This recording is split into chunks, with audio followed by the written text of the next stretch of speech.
এমন একটা হাদিস পড়লাম যেটা পড়ে চোখ দিয়ে পানি বের হয়ে গেল। ভাবলাম যে আপনাদের সাথে শেয়ার করি।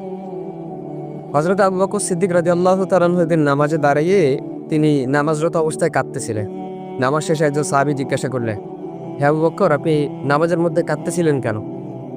আমি সংক্ষেপে বলতেছি আপনাদেরকে। তো তিনি বললেন যে আমি নামাজের মধ্যে এমন একটা আয়াত আমার স্মরণ হয়েছে, যেটা স্মরণ হওয়ার পরে আমি কাঁদতেছিলাম। কি আয়াত?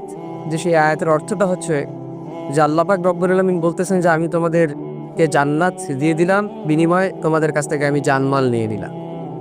তো সাহাবী বলেন যে হে আবু বকর, এটা তো একটা খুশির সংবাদ যে আল্লাহ পাক আমাদের জানমালের বিনিময়ে আমাদেরকে জান্নাত দিয়েছেন, তো আপনি কাঁদতেছেন কেন? আবু বকর সিদ্দিক রাদিয়াল্লাহু তাআলা আনহু বললেন যে আমি আজকের আগ পর্যন্ত এটাকে খুশির সংবাদ মনে করতাম, কিন্তু আজকের পর থেকে আমি এটা শুনলেই, এটা মনে করলেই আমার কান্না চলে আসে। কেন? যে তুমি তো জানো আমার একটা কাপড়ের দোকান ছিল। আবু বকর সিদ্দিক রাদিয়াল্লাহু তাআলা আনহু বলতেছেন ওই কাপড়ের দোকানে কয়েকদিন আগে একজন মহিলা কাপড় নিয়ে গেছিল। তো হঠাৎ করে সে আজকে ফিরে আসছে কাপড় নিয়ে, এসে আমাকে বলতেছে যে তুমি তোমার কাপড় ফিরিয়ে নাও, আমার টাকা আমাকে ফেরত দিয়ে দাও। আবু বকর সিদ্দিক রাদিয়াল্লাহু তাআলা আনহু বললেন যে আপনি তো অনেক আগে কাপড় নিয়েছিলেন, এখন ফেরত দেওয়ার কারণ কি?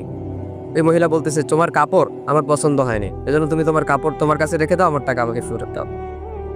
আবু বকর সিদ্দিক রাদিয়াল্লাহু তাআলা আনহু বলতেছেন আমি কাঁদতেছি এটা ভেবে, কিয়ামতের ময়দানে সবাইকে যখন উলঙ্গ করে দাঁড় করানো হবে, সেদিন যদি আল্লাহ পাক রব্বুল আলামিন আমাকে বলে যে আবু বকর তোমার জানমাল আমি তোমাকে দিয়ে দিলাম, বিনিময়ে তুমি আমার জান্নাতকে আমার কাছে ফিরাই দিয়ে দাও, সেদিন আমি আবু বকরের হালত কি হবে? সেদিন তো আমার বড় ক্ষতি হয়ে যাবে, আমার তো কোনো কিছুই করার থাকবে না সেদিন। এজন্য প্রিয় ভাই, এই হাদিস থেকে এতটুকু শিক্ষা যে আল্লাহ পাক রব্বুল আলামিন আমাদেরকেও যদি কিয়ামতের দিন বলে যে তোমাদের জানমাল তোমাদেরকে ফিরিয়ে দিলাম, বিনিময়ে আমার জান্নাত আমাকে তোমরা ফিরিয়ে দাও, সেদিন আমাদের কি হালত হবে?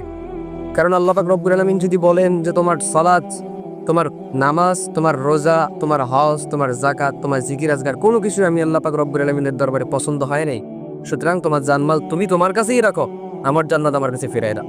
তো আপনি ভাবেন তো, অনুভব করেন তো যে সেদিন আমাদের হালতটা কি হবে? সেদিন আমরা কোথায় যাব? আমাদের পরিস্থিতি, পজিশন সেদিন কোথায় থাকবে? সেদিন তো কেউ কাউকে চিনবে না, সবাই শুধু হাহাকার হয়ে ছুটবে এক একটা নেকির জন্য। তো সেদিন আমাদেরকে যদি আল্লাহ পাক রব্বুল আলামিন এভাবে ধরে ফেলেন, তো সেই আল্লাহ তাআলার কাঠগড়া থেকে বাঁচানোর ক্ষমতা আমাদের ফিরে নেয়।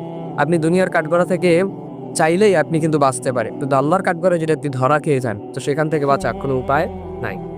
এজন্য কোনো কাজ করলে, কোনো ইবাদত করলে মনোযোগের সাথে করতে হয়। সালাত, রোজা, হজ, যাকাত, জিকির আজগার যেটাই করি না কেন মনোযোগের সহকারে যেন আল্লাহ তাআলা কবুল করেন আমার এই সালাত, আমার এই ইবাদতটা যেন আল্লাহ পাক রব্বুল আলামিন কবুল করে। তো সেই দিকে লক্ষ্য করে আমাদেরকে ইবাদত করতে হবে, আল্লাহর সন্তুষ্টি আমাদেরকে অর্জন করতে হবে। আমাদের মূল টার্গেট হতে হবে জান্নাত লাভ করার। এখন জান্নাত লাভ করতে গিয়ে আপনাকে দুনিয়াতে যা যা করতে হয়, যা যা ইবাদত করতে হয়, যেটাই করা লাগুক না কেন সবকিছু আপনাকে করতে হবে। চাই সেটা বাতিলের বিরুদ্ধে জিহাদ হতে পারে,